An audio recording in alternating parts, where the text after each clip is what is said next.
A regular guy gets hit by a car one night and ends up getting reincarnated as a unique intelligent sword. He quickly gets used to his strange life and even starts enjoying leveling himself up. Soon, he becomes so extremely overpowered that he can slash through anything and anyone who stands in his way. When he meets a poor abused cat girl, he decides to help her become the strongest swordswoman of all time. As a combo, they're completely unbeatable and manage to defeat enemies that are capable of destroying entire countries all by themselves. In the middle of the night, a man suddenly gets run over by a car and dies. He wakes up completely disoriented looking at a sky filled with 6 moons. Since he's obviously not in his own world anymore, he realizes he has been reincarnated in some kind of fantasy world. I died, right? Wait, hold on, where am I? A fantasy world? And now I've been reincarnated as a sword. Really? Moreover, he isn't even a human anymore. Now he's a sword embedded in a stone pedestal. A mysterious voice calls out to him. The voice tells him that there's a long road ahead and wishes him luck, before disappearing and leaving the sword guy even more confused than before. Remembering that in anime Ice Guide humans always get some overpowered skills, he concentrates and finds out that he can use the inspect skill. Deciding to inspect himself first, he finds out that he's something called an intelligent weapon. He doesn't have a name or a wielder, but he does have some useful skills. He can use self-recovery, telekinesis, and inspect level 6 if someone wields him as a weapon.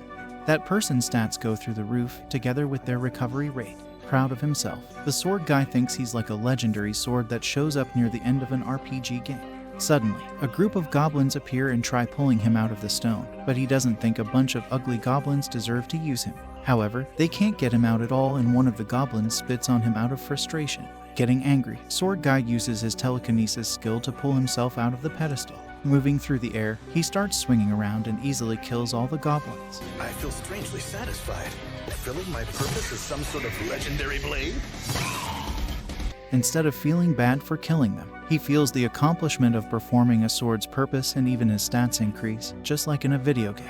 He realizes that some living beings contain mana crystals and that, by crushing these crystals, he gains something called crystal experience, which enables him to learn new skills. Every mana crystal also contains a skill, so he even absorbs the skills of the enemies he kills. Motivated to level up more, he starts stabbing the goblins' corpses and finds more mana crystals, once again feeling a strange satisfaction when he breaks them. Returning to his pedestal, the sword guy starts feeling lonely. Getting fired up, he decides to make it his goal to continue gaining new skills and becoming as strong as possible for his future wielder. Somewhere else, an enslaved cat girl wishes she had the power to free herself from her predicament.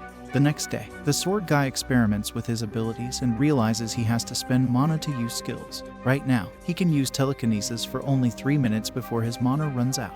Flying through the air, he encounters a squid-like monster that entraps him and starts draining his mana. Turning the tables on it, Sword Guy defeats the squid and takes its skills for himself. Combining the squid monster's float skill with his telekinesis skill makes him able to fly for a lot longer period of time. Next, he defeats a monster centipede. After absorbing its crystal, Sword Guy gets 10 self-evolution points which he can use to upgrade his skills and become even stronger. This time, he decides to increase his mana and attack damage. Even though he's hyped about leveling up, he's still lonely and wishes someone would find him and use him as a weapon. At sunset, the sword guy finds a goblin nest and kills all the goblins in front of it. Using his stealth skill, he sneaks inside and kills the goblin king in one hit. But his real target is actually the goblin mage. After he easily defeats the mage and crushes his crystal, the sword guy gains the ability to cast fire magic. His sword mastery skill levels up too, which is a skill that allows his user to master using a sword as soon as he picks him up. It turns out that crushing mana crystals with skills he already possesses levels up those skills. That night, the enslaved cat girl stands up to a guard abusing another slave. However, she can't really do anything since her slave collar forces her to listen to her owner's every command. With her being so helpless, the cat girl's anger only grows. The next morning, the cat girl continues working with the other slaves. When one of the slave owners insults her saying she's from a pathetic species that can't evolve, she gets furious. Picking up a rock off the ground, she tries attacking the man, but he orders her to stop. The slave collar stops her from fighting back, but she swears she will become strong and evolve someday. Meanwhile, the sword guy realizes that strong monsters start appearing as soon as he leaves his pedestal. That day, he gets attacked by a dragon and gets shattered for the first time. Even so, his self-repair skill fixes him instantly. At this point, the sword guy has defeated so many monsters that he's ready to fight a powerful boss monster called the gluttonous slime lord. Struggling to dodge the slime lord's aggressive acid rain attack, sword guy uses a skill called beast lore to locate the exact place where his enemy's crystal. Combining a catapult skill and a wind magic skill, Sword Guy launches himself at the Slime Lord and crushes its crystal. Heavenly Slash!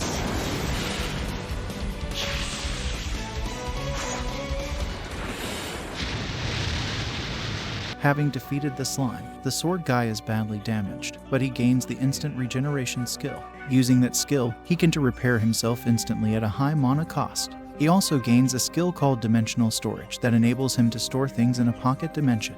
After that, the Sword Guy goes off to defeat the rest of the bosses in the area. First, he defeats the Doppel Snake, then the Blast Tortoise, and finally the Tyrant Saber-Tooth. The fight against the Saber-Tooth lasted for several hours, but Sword Guy managed to defeat him using his poison skill. In order to find even stronger monsters, Sword Guy advances to an area further away. Flying through the air, he doesn't see any monsters and decides to take a break, embedding himself in the earth. Shocked, he realizes that he can't get out. It turns out he took a break in a mana-draining forest, so he can't use any of his skills to break free. Getting increasingly desperate, he keeps waiting for more than a month. At this point, he would even let a goblin wield him if he could leave the forest. Nearby, the enslaved catgirl and her masters are attacked by a giant two-headed bear. Exposing their cowardice, the slave owners run away, leaving the slaves to fend for themselves. Shortly, the slave owners get killed, which causes the catgirl's collar to stop working. While the rest of the slaves are panicking and running away, the catgirl gathers her courage and tries attacking the bear. However, she's way too weak.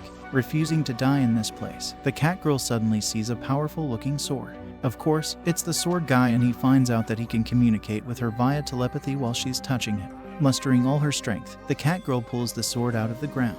Barely evading the monster bear's next attack, she waits for the Sword Guy's instructions. Appraising the catgirl, the sword finds out she is a black cat beastskin and that she doesn't have a name. Equipping the sword, the catgirl gains all of Sword Guy's skills and instantly learns powerful sword technique. Feeling like an experienced swordswoman now, the catgirl skillfully wields the sword against the bear. Moving like a powerful warrior, she evades the bear's attacks without breaking a sweat and manages to kill it in the end.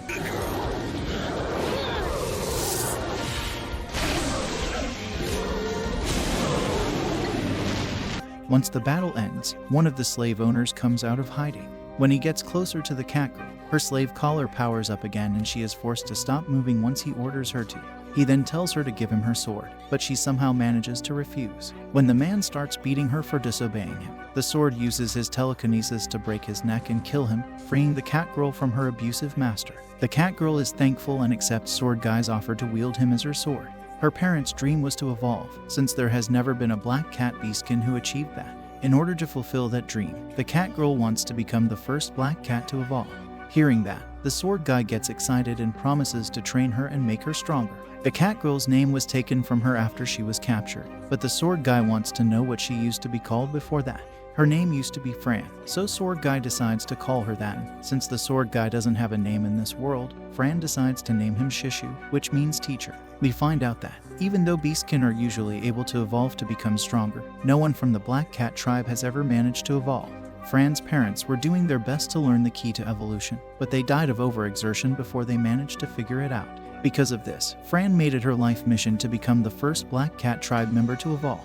In a forest somewhere, Fran is fighting goblins. She's already quite talented at combat and using magic, but with Shishu as her weapon, she's practically unbeatable. While he is teaching her, Shishu also finds out that on top of being a fast learner, Fran is also caring and kind. Proud of her, he makes it his life's mission to make her stronger. After her fight against the goblins, Fran hears sounds of struggle and runs toward the source. Finding a carriage under attack by some more goblins, she quickly interferes, slicing and dicing them without breaking a sweat. Using a skill called Aura Blade to emit a magic blade of light, Shishu defeats the rest of the goblin. Before she starts talking to the travelers, Shishu telepathically advises Fran not to tell anyone that he's a sentient sword that can talk. The two travelers, a man called Randall and a beastskin noble, thank Fran. They are traveling to a town called Alessa and ask her if she wants to join them. Even though it's obvious they're inviting her because they need a bodyguard, Shishu and Fran conclude that they seem like decent people and decide to go with them. While they're traveling, Randall explains that in the past month there was a commotion in a magic realm called Mary Plains which caused the monsters there to move closer to human territory. Hearing this, Shishu realizes that he is probably the cause of the commotion, but doesn't say anything. When Randall realizes Shishu and Fran don't know much about the world, he explains to them how things work. Monsters are categorized by threat levels, from the lowest G rank to the highest S rank.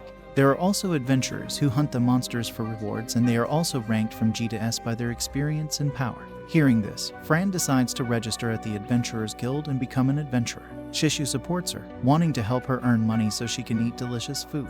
At the back of the carriage, the noble beastkin belittles Fran, thinking there's no way a black cat can become an adventurer. Meanwhile, a goblin who managed to escape from Fran returns to his home, a damp, dark cave. There, a goblin mage is summoning a huge number of all kinds of goblins. Soon, Fran, Shishu, and their new friends arrive in Alessa. Alessa is a lively town full of various adventurers, and Fran is impressed. Shishu decides to use his inspect skill on the swords the adventurers there are carrying. To his surprise, it turns out that a lot of them have much higher attack power than he does, which gets him down. Noticing that he's depressed, Fran cheers him up, telling him that he'll always be the best sword for her and that none of the other swords can use skills.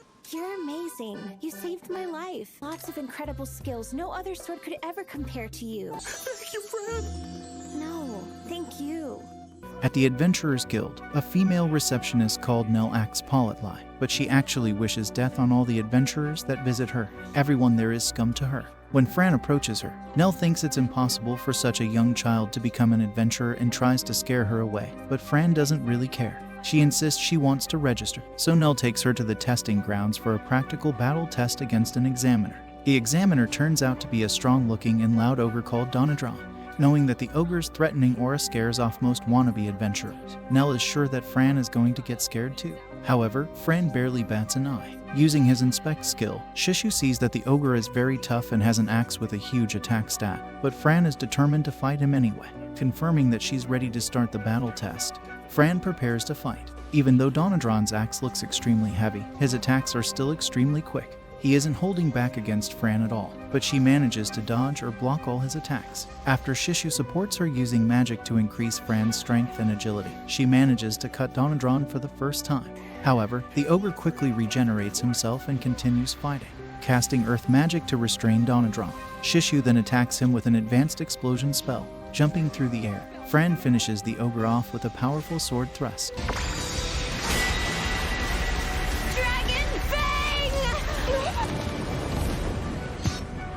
Buried under the rubble, Donadron gives Fran a thumbs up, and Nell can't believe that the tiny black cat defeated that massive ogre. Nell then takes Fran to the guild master, a wood elf called Clint. Clint wants to know how Fran can use sword techniques and cast magic at the same time, but she tells him it's a secret. Of course, Shishu is the one who is actually casting the spells, but he told Fran not to reveal that fact so that she doesn't reveal their techniques or weaknesses to anyone. Clint then tries using the inspect skill on her, but Shishu blocks it using a skill that protects her. Frustrated but composed, Klimt accepts Fran as an adventurer, since the spirits are telling him she isn't hiding anything out of ill intent.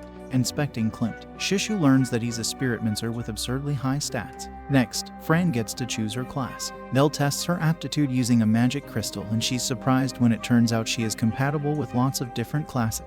That's because Shishu is sharing his skills with her. Fran ends up choosing the spellsword class because she thinks it sounds cool and it increases her mana and swordsmanship skills. In the end, Nell gives Fran a guild card and she's overjoyed to have become an adventurer. Returning to the guild hall, Fran sells some of the materials that Shishu gathered when he was fighting monsters in the forest and stored using his pocket dimension skill.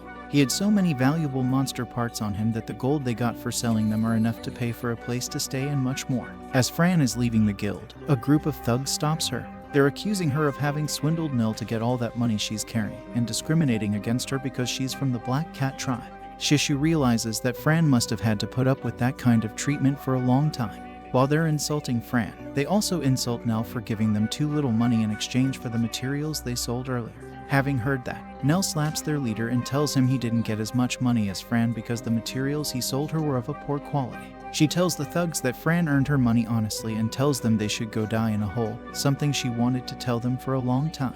Getting furious, the thugs' leader attacks Nell, but Fran blocks his sword and saves her. Fran wants to kill the thugs, but Shishu stops them. However, when the thug's leader tells her he'll beat her up and sell her into slavery, she uses the Aura Blade skill to cut his legs off in an instant.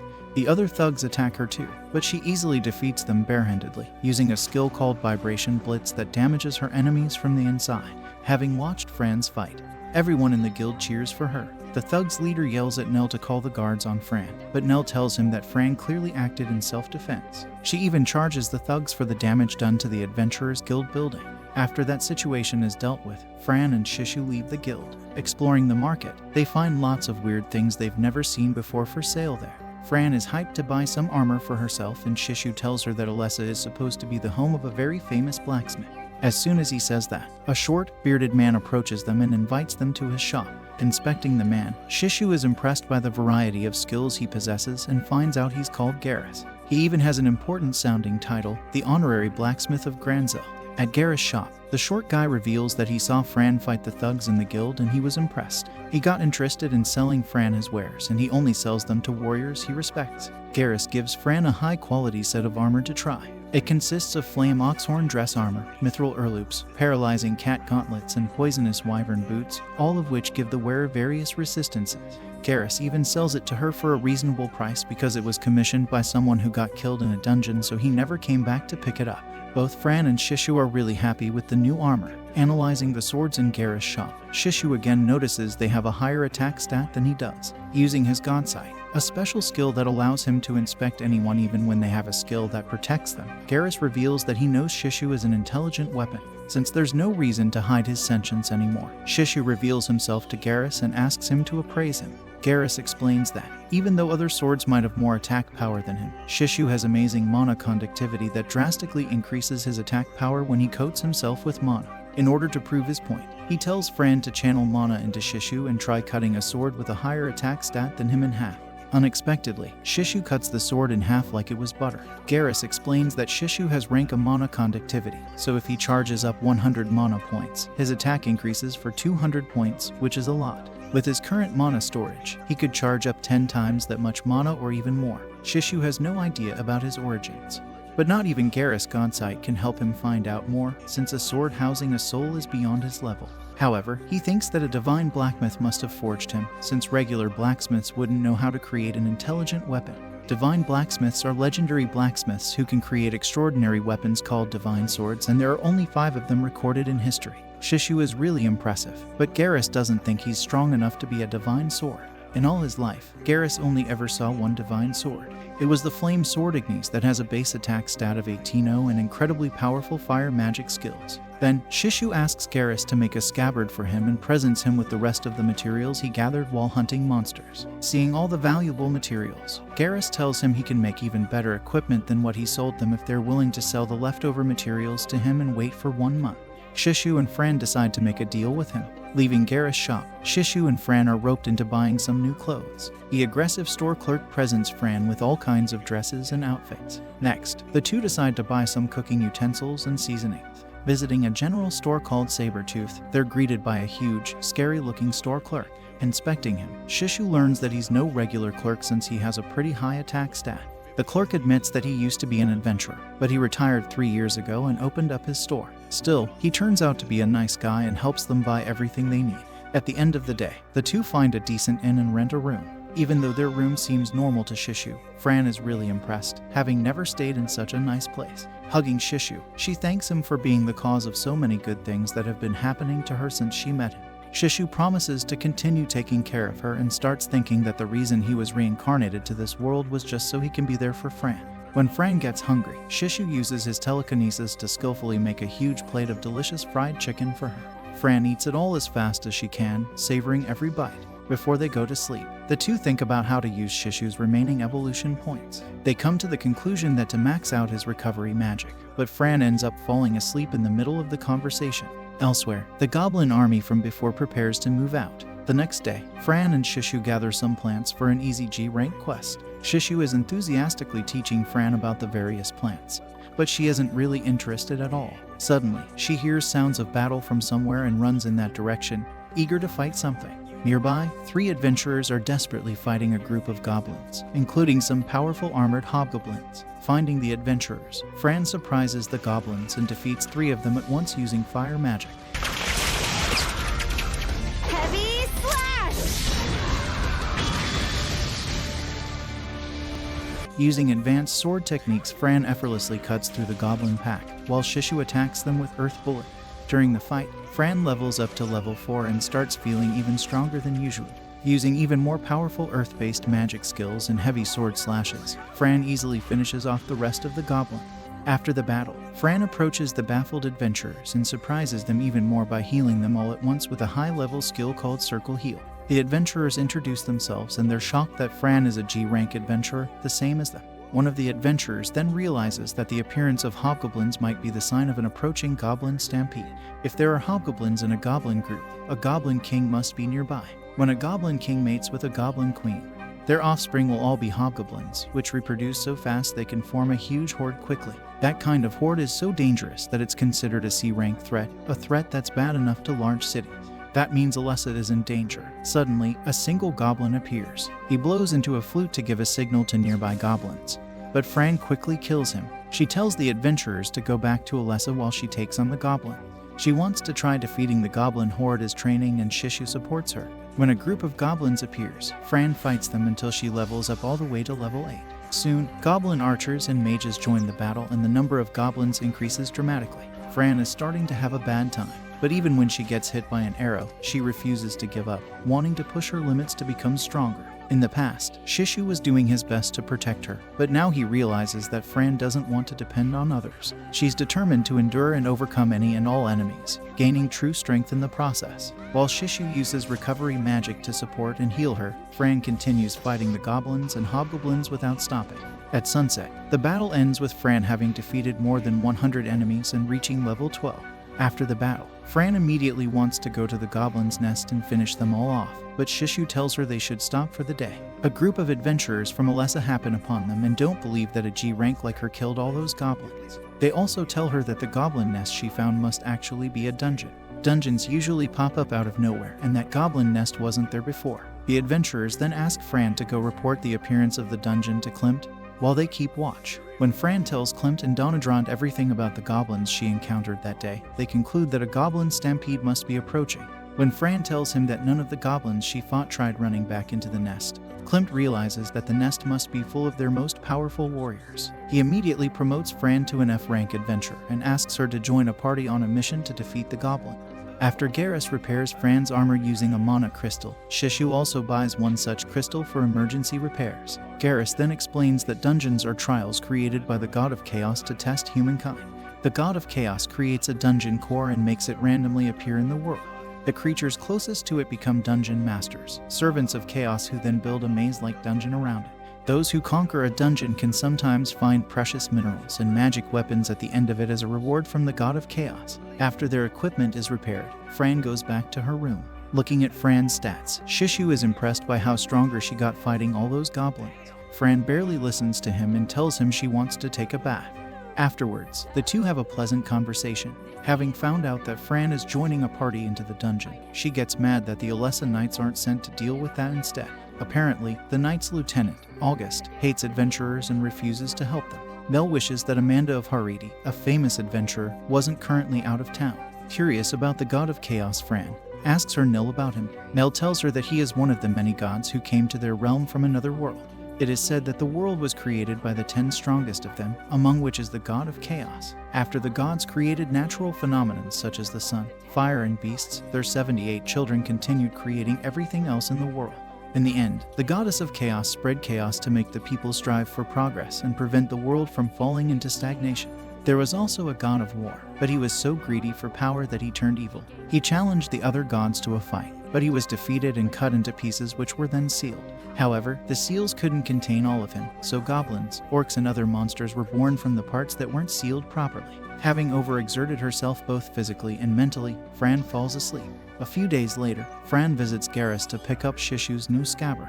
Shishu is in love with it and feels great wearing it. It also has a nifty mechanism that enables him to get out and quickly leap into action.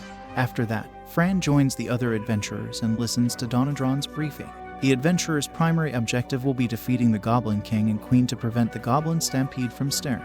Their secondary objective will be taking the Dungeon Master down and conquering the dungeon. While he's still talking, a horde of goblins unexpectedly charges out of the dungeon and causes chaos among the adventurers, killing many of them. Helping her fellow adventurers on her way, Fran runs toward the dungeon. It turns out that she got a passive skill called Goblin Slayer by killing 100 goblins a few days earlier. Now, lesser goblins are afraid of her and get out of her way. Using an advanced skill called Air Jump to walk on air, she reaches the dungeon's entrance before anyone else. Shishu then uses explosion magic to clear a path inside. While the other adventurers continue fighting the goblins outside, Fran charges into the dungeon. After a while, Donadrond and the adventurers manage to enter the cave. At the same time, Fran and Shishu advance quickly through the dungeon, killing only the goblins who have crystals containing skills useful to them. Slashing away, Fran covers a huge amount of ground until there's a huge blockade of goblins she can't easily avoid. Using the skill Parallel Thought, Shishu casts 2 powerful fire spells at once to eradicate the rest of the goblin. Into dual cast Fire Javelin! Oh, I love it when you split mind. It's cool. Apparently, normal people would get headaches after using that skill, which is why Fran doesn't want to use it. But Shishu is a sword, so he doesn't have such problems. Venturing deeper inside, the two locate 2 hobgoblins and decide to follow them towards the Goblin King.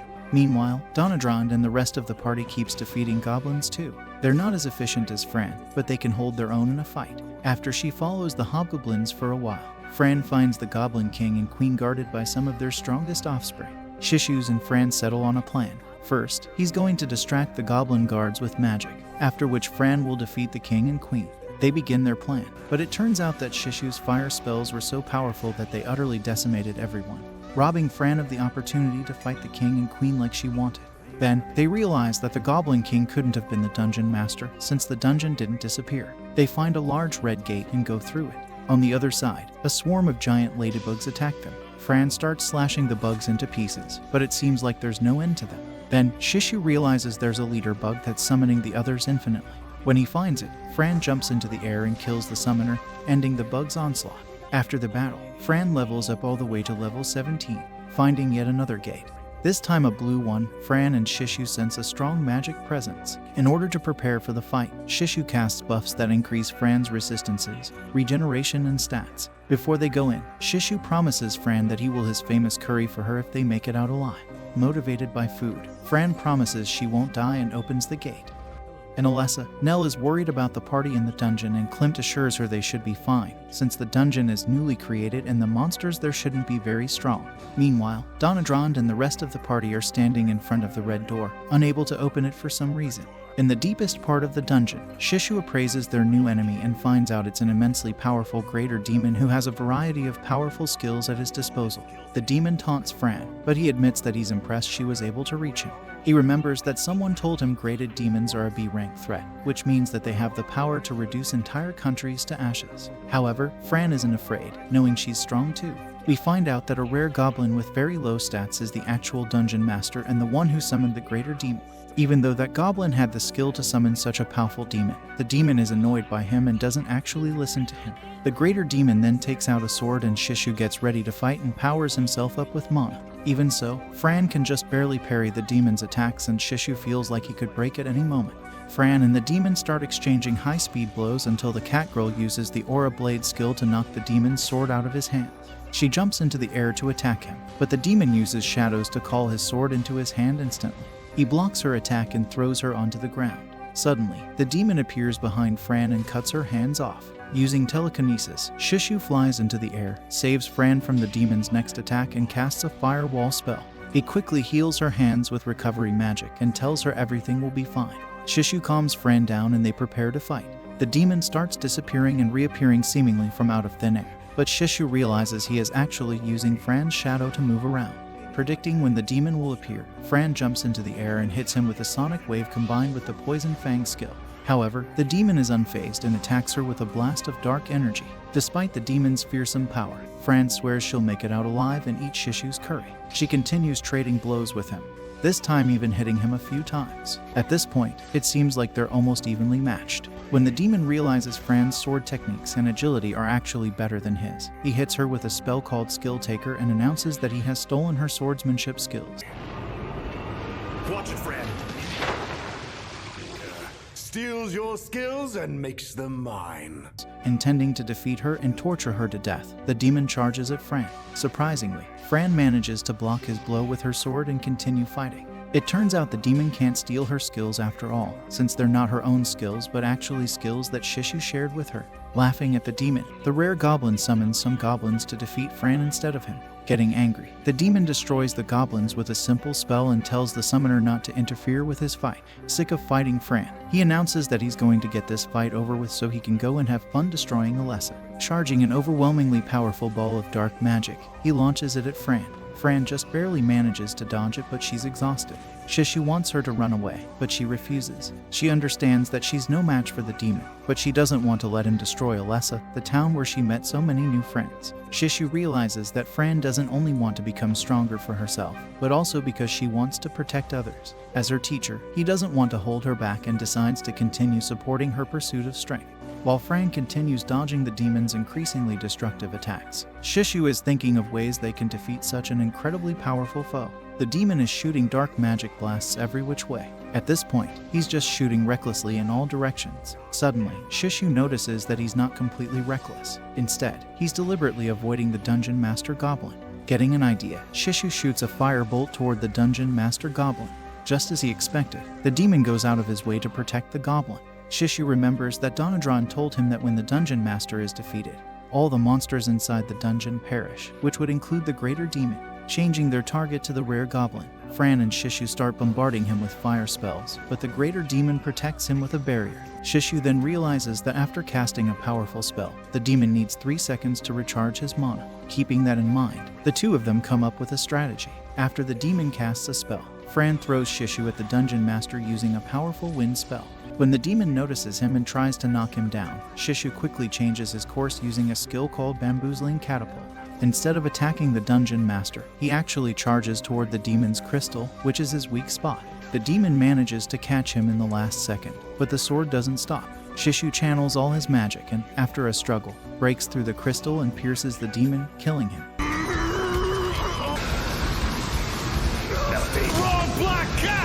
Such a huge surge of energy. Shishu also breaks down and Fran is filled with dismay, thinking he's done for. Luckily, Shishu absorbs the mana crystal he bought from Garrus before and he's completely fine again. Watching all this, the Dungeon Master is in disbelief. He prepares to summon an even stronger demon, but Fran kills him, deactivating the dungeon core. At that moment, Donadron and the rest of his party arrive. Realizing that Fran defeated both the Dungeon Master and a greater demon all by herself, everyone is impressed and Donadron is relieved she's alive.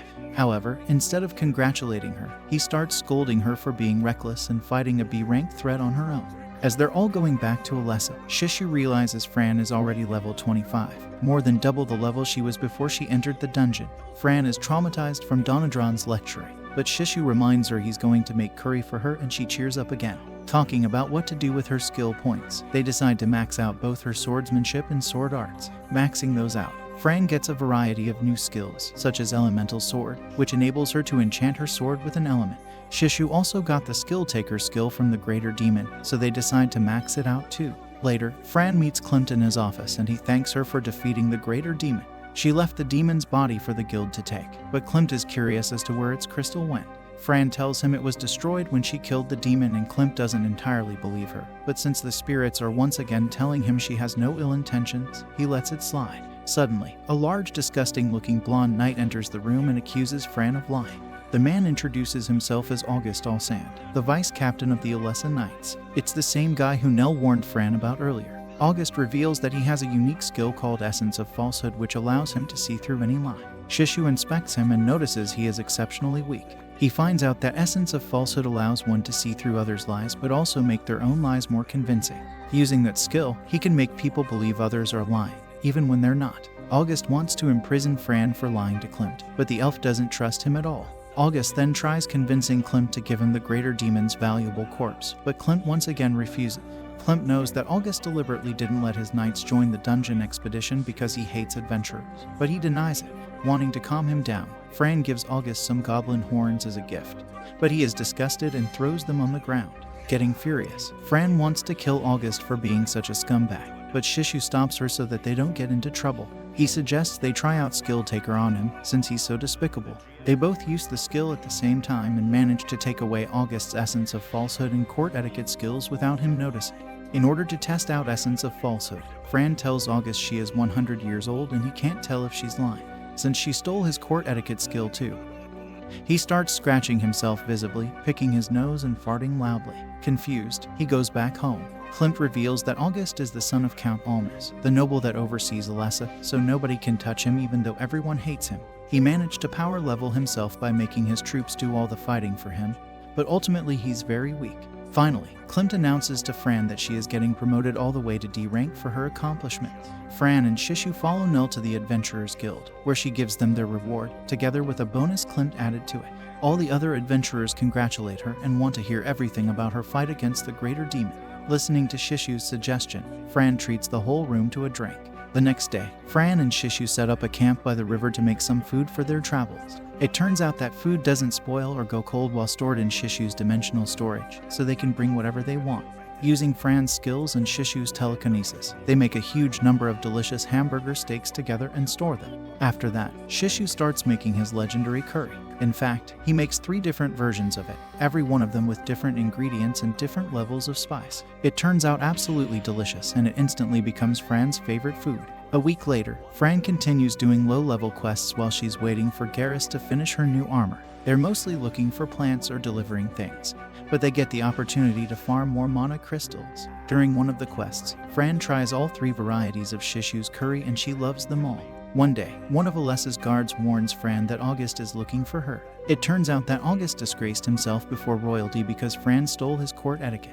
His father got angry at him because of that, which made August fall into despair. While the two of them are walking through town, Shishu notices they are being followed by someone.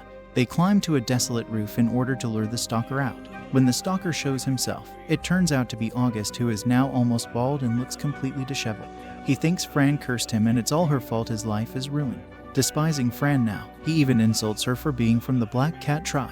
August then calls forth a badly scarred beastkin mercenary called Jiren. Seeing him, Fran gets upset since she recognizes that he is from the Blue Cat tribe. She reveals that the Blue Cats deceived the Black Cats hundreds of years ago, reducing them to the lowest of all beastkin tribes. Since then, they have been tracking the Black Cats down and selling them to slave traders. Even though Fran is supposed to be pretty powerful, Jiren doesn't seem to consider her a threat. Instead, he taunts her and she's clearly terrified of him. Shishu appraises Jiren's sword and sees that it's even stronger than the greater demons. Clashing with Jiren, Fran remembers being attacked by the Blue Cats many times while she was traveling with her parents. Jiren then easily throws Fran to the ground and describes to her in detail how he tortured and killed a black cat just like her. Fran freezes in fear before her fearsome opponent, but Shishu reminds her that she isn't powerless like she was before she met him. Regaining her composure, Fran raises to her feet and clashes swords with the monstrous beastkin again. She asks him how many black cats he has killed, and he tells her he stopped counting after 10,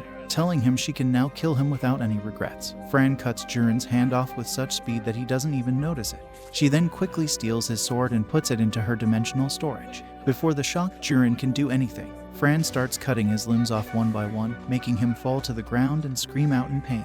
Shishu offers to do the killing blow for her, but Fran is determined to do it herself. She considers it her responsibility to kill the enemy of her people and show the other black cats that they can become strong, too. Shishu understands her, but he wants to share her burden, so he makes her promise that she will use him whenever she takes a life.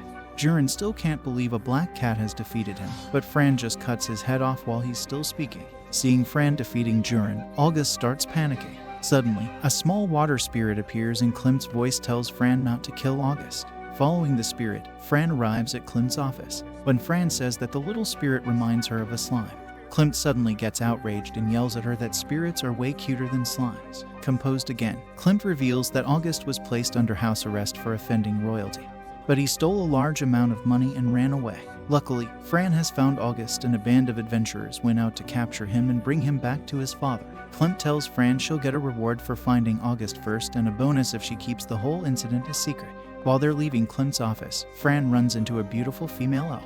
Seeing Fran, the elf suddenly runs toward her, telling her she's her mother. Fran does her best to push her away, but the woman is too strong. She then admits she's not her mother, but she wants her to call her that. It turns out the woman is Amanda of Haridi, the famous rank adventurer and the guild's ace. Appraising her, Shishu sees that she is a half-elf and her stats are extremely high. Amanda knows who Fran is since she heard about her conquering the dungeon. While Amanda reports to Klimt, Fran leaves. The next day, Fran comes across Amanda while she's picking some medicinal herbs. Amanda says it's a coincidence, but it doesn't seem like that's true. Then, the same thing happens when Fran visits the library, a cotton candy stand, and all kinds of places in town. Amanda's following her everywhere. It gets so bad that Fran ends up complaining to Nell. However, Nell tells her that Amanda is a little weird, but she's not a bad person. She has been running an orphanage since she was very young, and the gods even gave her the title Protector of Children. Amanda suddenly joins them and asks Fran to call her mama again, but she refuses. Nell then tells Fran that Klimt wants to see her again. When Fran arrives in Klimt's office, he shows her some valuable crystals he collected from D-rank monsters and above when he was an adventurer, on the condition that Fran accepts his request.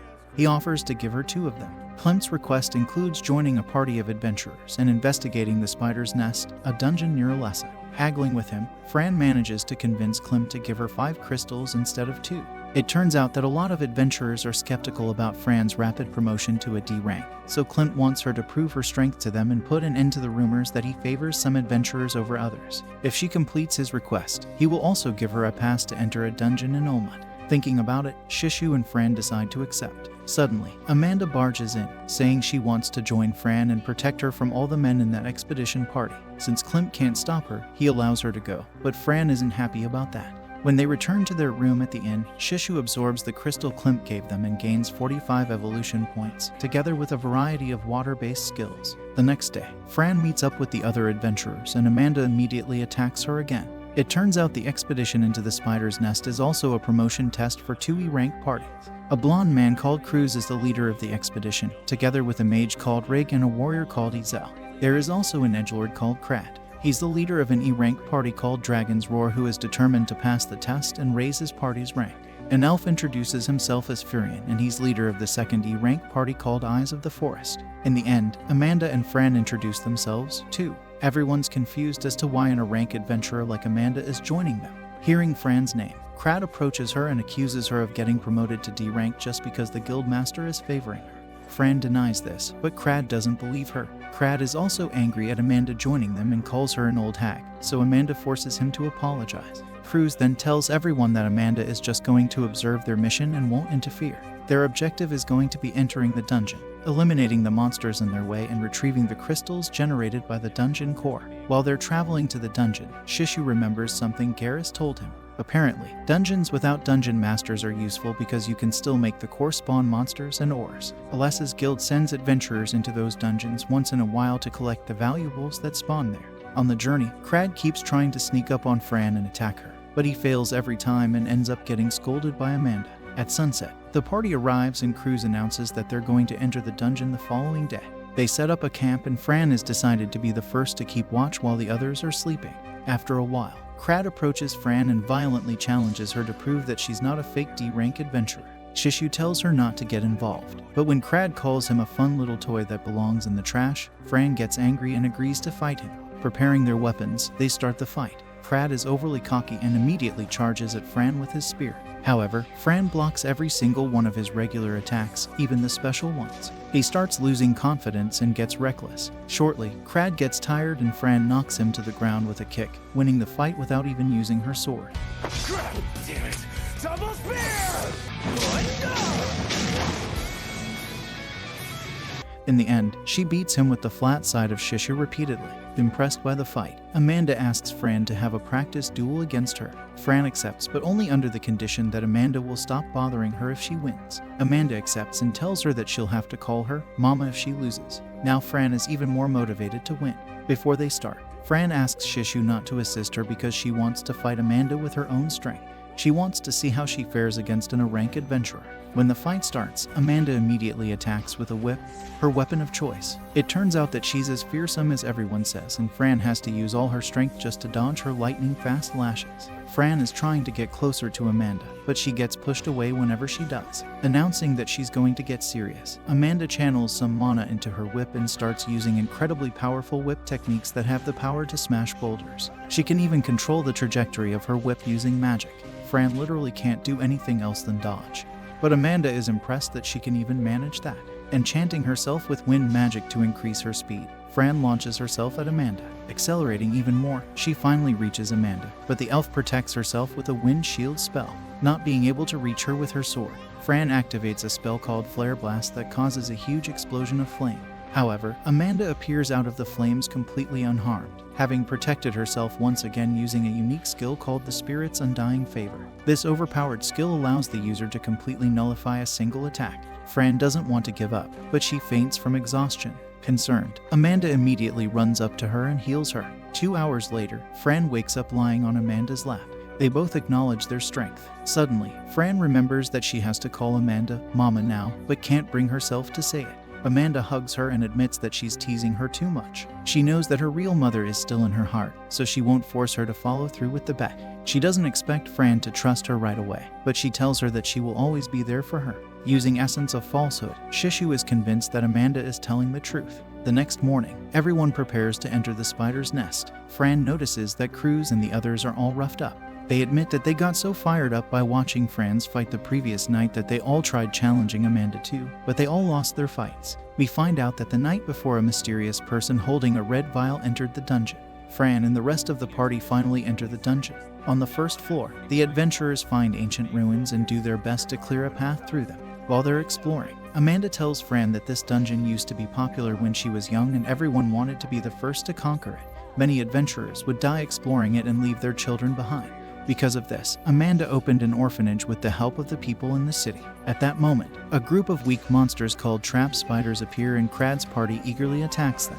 It turns out that Crad's party is pretty skilled and work well together. The other adventurers join in and they quickly defeat all the spiders. Since Amanda could defeat all the monsters in an instant, she only acts as an observer. Reaching the second floor, the adventurers are faced with various insect-type monsters, but they manage defeating them too. While they're walking around, Fran asks Amanda to explain the difference between arts, skills, and magic. Arts are attacks strengthened by mana which can be learned instinctively through combat.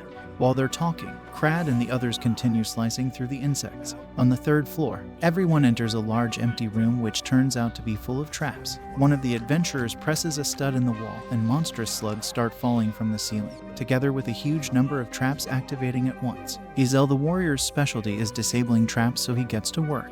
Using a skill, he detects the exact positions of every trap in the room. While all that is happening, Amanda continues explaining to Fran about skills and magic.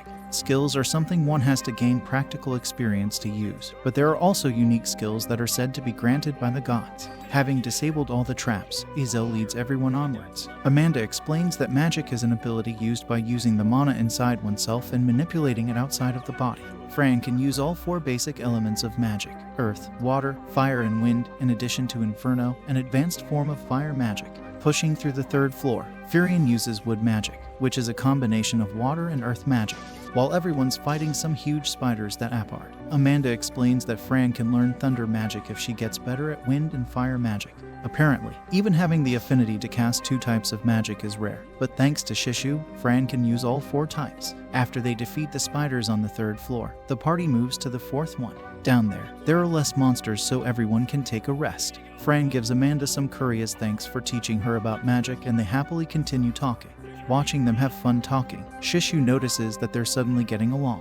Amanda reveals that their dark and light magic also exists, but they're extremely rare. Fran can actually use dark magic along with all those other types, but Shishu warns her not to tell anyone and make them suspicious. While he's resting, Crad notices that their exam has been easier than he expected. However, Cruz tells him that the final 2 floors are going to be much more difficult to pass than the ones until now. There are traps there that can teleport people into the walls of the dungeon or suddenly unequip all of their equipment. Having heard so much about thunder magic from Amanda, Fran gets excited and begs Shishu to learn it. Shishu is worried about using it without practicing first, but Fran convinces him to at least learn it. He maxes out his wind magic stat, which unlocks thunder magic. Even though he warned her about using it, Fran immediately tries thunder magic out. On the 5th floor of the dungeon, there are more spiders than anywhere until then. Everyone works together to defeat them like before, but they still have a hard time. At the end, Cruz announces that the next floor is the last one and that the dungeon core is there.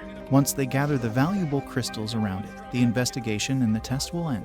Reaching the 6th floor, the party is surrounded by spiders and insects. Instead of the weak trap spiders they've been encountering before, a huge number of bigger, more dangerous spiders attack them. Until now, they counteracted the spider poison with antidotes, but now that doesn't work anymore. Inspecting one of the poisoned adventurers, Shishu sees that he's afflicted by a lethal poison. Using recovery magic, Fran quickly cures him. Shishu also analyzes the spiders and notices that they're trick spiders, ones that aren't even supposed to appear in that dungeon.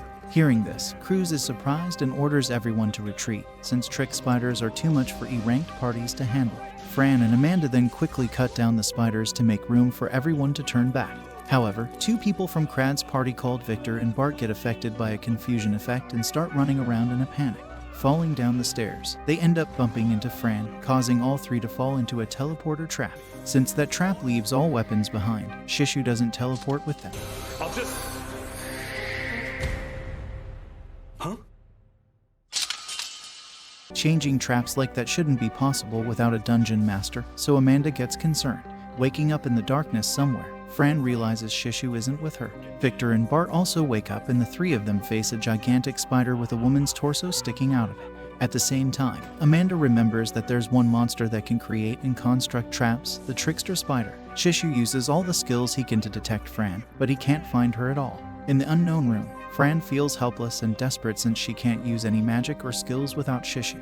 Victor and Bart don't have their weapons either, activating various traps. The massive trickster spider attacks Fran and the others while they do their best to stay alive.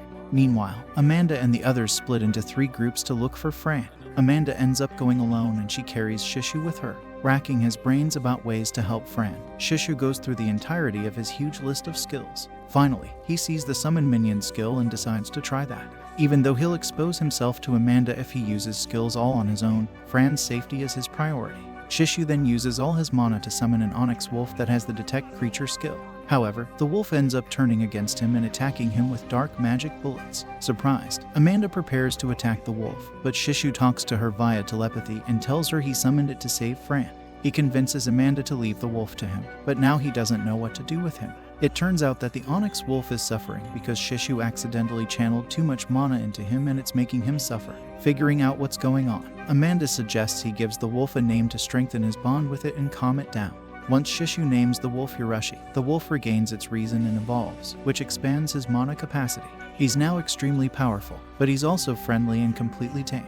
Almost immediately, Hiroshi detects Fran's scent and takes Shishu with him. Hiroshi can even move through the shadows, so Amanda can barely keep up with him. In the strange room, Fran is lying on the floor, poisoned and getting slowly surrounded by spiders. She feels as weak and useless as she felt before she met Shishu. When she loses consciousness, she remembers Shishu telling her she is strong and that she can't lose. Opening her eyes, Fran gets her strength back and rescues Victor and Bart, crushing spiders with her bare fists and legs. Refusing to give up, she announces that she is Fran and that she is a black cat who will evolve. Meanwhile, Hiroshi is running on air and skillfully avoiding traps while carrying Shishu, with Amanda on his tail. Finally, Hiroshi reaches a wall and Amanda blows it away with fire magic, uncovering a hidden room.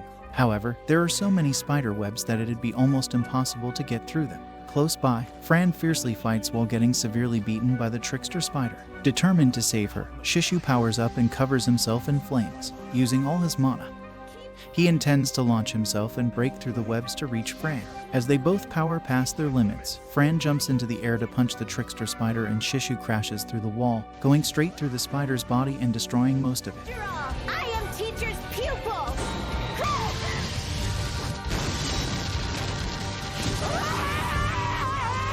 While Shishu and Fran have a happy reunion, the trickster spider manages to get away. Shishu quickly heals Fran and tells her he is proud of her, which makes her happy. Suddenly, Amanda leaps at Fran and hugs her, relieved she is alright. Shishu introduces Fran to Hiroshi and she immediately takes a liking to him. Deciding to trust Amanda, Fran asks Shishu if she can tell her about him. Concluding that Amanda is a good person, he lets Fran explain everything.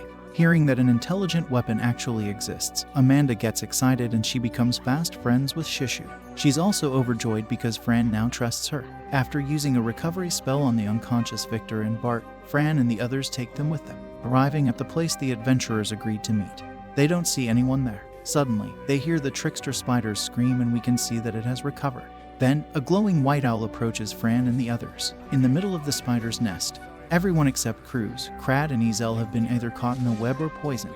They all were caught up in a teleporter trap that Ezel couldn't detect. Even though they keep fighting, they're out of antidotes and healing potions. Suddenly, a trap triggers and a massive boulder appears, threatening to crush them all. Luckily, Fran and the others arrive in time to cut the boulder asunder and rescue the adventurers. Using a powerful blast of dark magic, Yorushi frees everyone from the spider webs. Then, Fran uses her fire magic and Amanda her wind magic to kill the rest of the spiders. It turns out that Furian's owl Tarua showed them the way to the unfortunate adventurers. When the trickster spider appears again, it summons more spiders and makes them shield itself with their webbing. Using strength buffs and a recovery spell, Tarua powers everyone up. While Cruz and the others fight the trick spiders, Fran rides Yorushi toward the trickster spider. She first uses a fire spell to break open the trickster's shield and then uses her elemental sword skill to coat Shishu in fire magic. However, the trickster spider manages to defend herself once again, this time using her spider minion. Fran slashes through the spiders, but there are just too many of them. Changing her tactics, she joins forces with Shishu to combine fire and wind magic and cast a powerful thunder spell.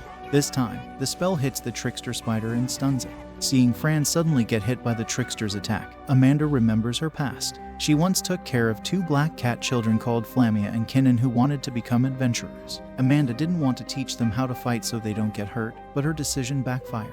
In the end, they couldn't protect themselves, so they ended up dying. She swears she won't let anyone else die. With that in mind, Amanda casts an incredibly powerful storm spell and eradicates the spider trickster completely, together with its crystal.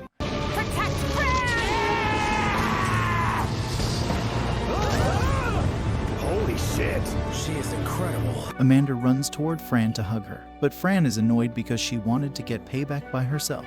With the crisis over, Cruz takes everyone to the room containing the dungeon's core, which is full of valuable crystals.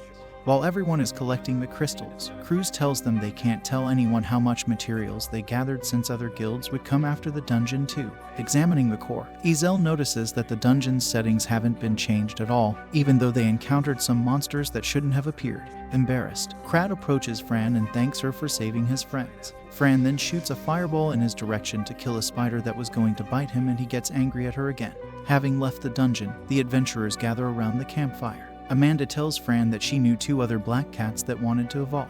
However, they died before they were able to achieve their goals. Amanda supports Fran, but she tells her never to push herself too far. The next day, everyone returns to Alessa. Seeing Fran, Klimt congratulates her on clearing the spider's nest and tells her she has done enough to prove that he hasn't promoted her because of favoritism. Keeping his promise, he tells her he will prepare a permit for her to visit the dungeon in Olmut. Fran intends to leave as soon as possible, and Klimt admits he's glad she won't cause any more trouble for him. He still admits that everyone in Alessa is going to miss her, and Fran thanks him for everything he has done for her. Nell then takes her to the class choosing crystal, and Fran upgrades her class to Battle Mage. Fran and Shishu then Garrus, who has finished Fran's new armor. Garrus calls the armor set the Black Cat series and tells her it's much better than the one she had before. The armor looks skimpy, but Garrus reveals that it has something called Divine Protection that can block most types of damage and prevent instant death attacks. Since Garrus is going to move to Olmut soon, he tells them to come look for him when they arrive there. We also find out that the scary-looking store clerk from Alessa was one of the orphans Amanda took care of.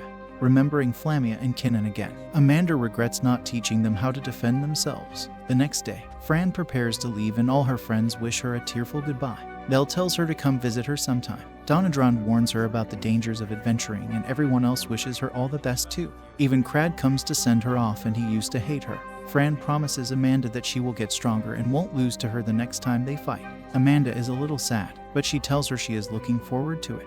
Before they leave, Shishu notices that Fran never called Amanda Mama in the end. Wanting to indulge her this once, Fran calls Amanda Mamanda before she leaves. Amanda then remembers that Flamia and Kinnan used to call her by the same name.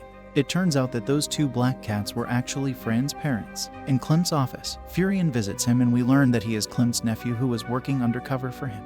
It turns out that an adventurer used evolution potions on the spiders in the spider's nest to make them much stronger than they should be. He admitted to working with August and was arrested. Klimt also asks Tarua what he thinks about Fran, and the owl tells him that Fran doesn't have any evil in her heart. Klimt concludes that Fran is just an extraordinary black cat. Traveling towards Olmut, Fran and Shishu look forward to their new adventures.